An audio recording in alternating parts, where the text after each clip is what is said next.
ইতিহাসের দিকে তাকালে দেখা যায় বিশ্বের সবচেয়ে সফল ব্যক্তিরা কোনো না কোনো এক সময় মানুষের চোখে নির্বোধ ছিলেন, কিন্তু তারা অন্যের কথায় কান না দিয়ে নিজেদের বুদ্ধি ও দূরদৃষ্টি অনুসরণ করতেন। আর সবশেষে একটা সময় গিয়ে তারাই সবচেয়ে বুদ্ধিমান হিসেবে বিবেচিত হতেন। কারণ সফলতা কখনোই বাহ্যিক প্রদর্শনীতে নয়, বরং সঠিক সময়ে সঠিক সিদ্ধান্ত নেওয়ার মধ্যেই লুকিয়ে থাকে। সফল ব্যক্তিদের একটি বিশেষ গুণ হচ্ছে চুপ থাকা এবং বুঝে শুনে কথা বলা। এই বিষয়ে ইসলামও আমাদেরকে একই শিক্ষা দেয়। চুপ থাকা নিয়ে নবী সাল্লাল্লাহু আলাইহি সাল্লাম বলেছেন, যে ব্যক্তি চুপ থাকে তার রক্ষা হয়। তিনি আরও বলেছেন, যে ব্যক্তি আল্লাহ ও পরকালে বিশ্বাস করে সে যেন ভালো কথা বলে অথবা চুপ থাকে। এ বিষয়ে হযরত আলী রাদিয়াল্লাহু তাআলা আনহু বলেছেন, চুপ থাকাটা অনেক সময় কথা বলার থেকেও বেশি মূল্যবান, কারণ কখনো কখনো চুপ থাকা থেকেই ফায়দা হয়। হযরত উসমান রাদিয়াল্লাহু তাআলা আনহু বলেছেন, যে ব্যক্তি তার মুখ বন্ধ রাখে সে নিজের ঈমানকে রক্ষা করে।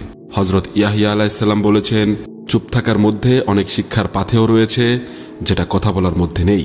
কাজেই এই চুপ থাকা যে আমাদের জীবনে ঠিক কতটা গুরুত্বপূর্ণ তা আমরা হয়তো ইতিমধ্যেই বুঝে গেছি। আজকে আমি আপনাদেরকে এমন একটি গল্প শেয়ার করব যা হয়তো নীরব থাকার গুরুত্ব সম্পর্কে আপনার ধারণাই বদলে দেবে। এই গল্প আমাদেরকে এমন একটি গুরুত্বপূর্ণ শিক্ষা দেবে যে নিজে বুদ্ধিমান হওয়া আর অন্যের চোখে নিজেকে বুদ্ধিমান হিসেবে দেখা এই দুটি সম্পূর্ণ ভিন্ন ব্যাপার। জীবনে সফল হতে গেলে কিছু সময় মানুষের সামনে বোকা সাজতে হয়, কারণ নিজেকে চালাক তো সবাই প্রমাণ করতে চায়, তাই এটি সবার কাছেই খুবই কমন একটি বিষয়। তাই চলুন গল্পটি শেষ পর্যন্ত দেখি। এক দেশে এক চতুর মন্ত্রী ছিলেন, যিনি কিনা এক রাজার দরবারে প্রধান উপদেষ্টার কাজ করতেন। এই মন্ত্রী এতটাই বুদ্ধিমান ছিলেন যে তার কাছে সকল সমস্যার সমাধান ছিল, তাই রাজা তার পরামর্শ ছাড়া কোনো বড় সিদ্ধান্তই নিতেন না। এই কারণে দরবারের অন্য লোকেরা মন্ত্রীকে মনে মনে হিংসা করত। একদিন রাজা মন্ত্রীকে ডেকে বললেন, তুমি তো খুবই বুদ্ধিমান, কিন্তু তোমার ছেলে তো একদম নির্বোধ এবং তার কোনো জ্ঞান নেই। মন্ত্রী এই কথা শুনে মনে মনে কষ্ট পেলেন, অপমানিত বোধ করলেন এবং রাজাকে জিজ্ঞেস করলেন, মহারাজ, আপনি কেন এমনটা বলছেন? আপনি কেন মনে করেন যে আমার ছেলে নির্বোধ? রাজা বললেন, প্রতিদিন সকালে যখন আমি গ্রামের রাস্তায় জনগণের সাথে দেখা করতে যাই তখন তোমার ছেলে সেখানে থাকে।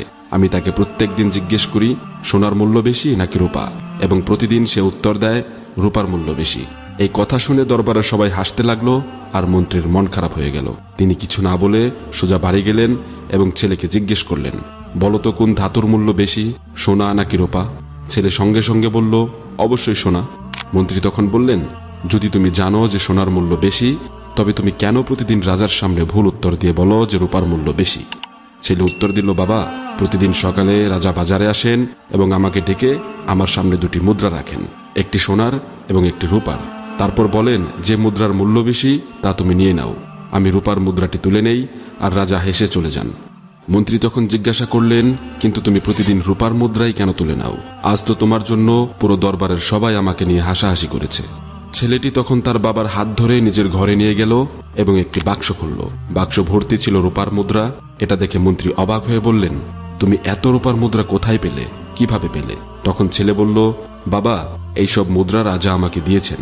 রাজা প্রতিদিন আমাকে একটি করে রূপার মুদ্রা দেন আর আমি সেটাই চুপচাপ হাসি মুখে নিয়ে নেই। কিন্তু আমি জানি যদি আমি একদিন সঠিক উত্তর দিয়ে সোনার মুদ্রাটি নিয়ে নেই তবে রাজা এটাকে তার ক্ষতি মনে করবেন। তিনি বুঝবেন শুধু শুধু অন্যকে সোনার মুদ্রা দেবার কোনো মানে নেই। তখন তিনি আমাকে আর কিছু জিজ্ঞাসা করবেন না আর আমি প্রতিদিনের এই রূপার মুদ্রাটিও হারাবো।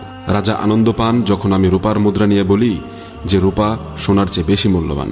তিনি হেসে চলে যান আর আমি প্রতিদিন একটি করে রূপার মুদ্রা পাই। যদি আমি সোনার মুদ্রা নিয়ে নেই তবে তিনি কয়েকদিন পরেই আমাকে মুদ্রা দেওয়া বন্ধ করে দেবেন।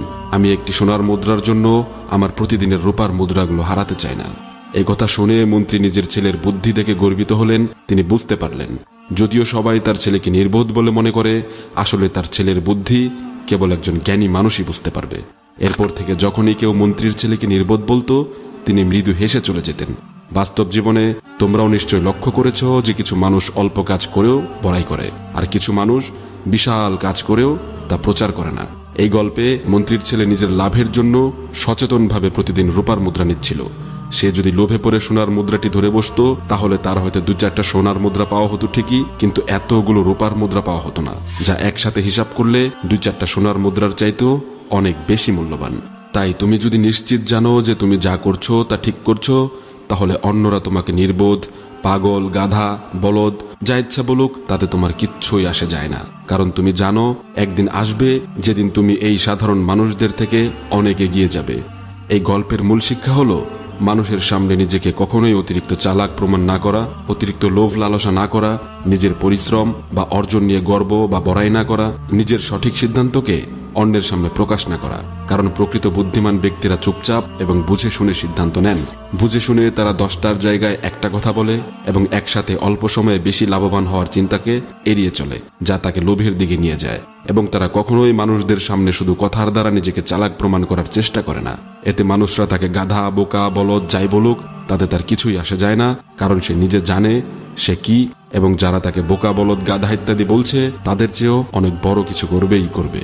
গল্পটি ভালো লাগলে অবশ্যই তা নিজের জীবনে প্রতিস্থাপনের চেষ্টা করবে এবং তোমার প্রিয়জনদের সাথে শেয়ার করবে। আল্লাহ আমাদেরকে সঠিক পথে পরিচালনা করুন এবং সকল প্রকার লোভ লালসা থেকে বিরত থাকার তৌফিক দান করুন।